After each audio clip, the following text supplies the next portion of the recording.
Most of the divorce केसेसमध्ये आपण बघितले दोघांचं आपण म्हणतो जुळत नाही. काय जुळत नाही नेमकं?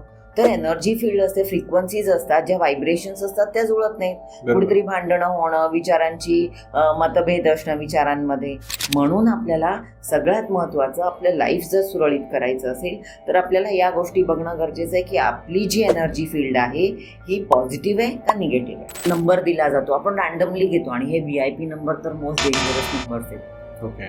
पण मग जर समजा एखाद्या जागेत जसं तुम्ही सांगितलं की निगेटिव्ह एनर्जी असेल, काही स्पिरिट असेल, तर मग तशा वेळेस तुम्ही कसं त्यातून बाहेर काढता? स्वतःपुरतंच जगायचं, दुसऱ्यांचा विचारच करायचा नाही किंवा एखाद्याला लुबाडायचं, पैसे मागायचे, पैसे असताना सुद्धा दुसऱ्याकडे हात पसरायचे, स्वतः कमवत असताना सुद्धा रडायचं. ही जी लोकांची टेंडन्सी झाली आहे याने ते निगेटिव्ह एनर्जीजना आमंत्रण देतात.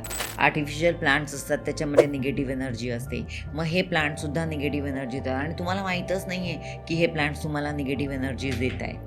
येस, सोन्याची बाळी मी उतरवल्या आहेत लोकांच्या सोन्याच्या बाळ्या. मी लोकांचे टिळे उतरवलेत. टिळा लावल्याने लोकांच्या पॉझिटिव्ह एनर्जी ब्लॉक झालेल्या आहेत. अक्षरशः चक्क आम्ही सांगितलं टिळे पुसा आणि त्याच्यानंतर आम्ही त्यांच्या एनर्जीज बघितल्यावरती त्या पॉझिटिव्ह आहेत. ॲटलिस्ट 25% तरी आहे.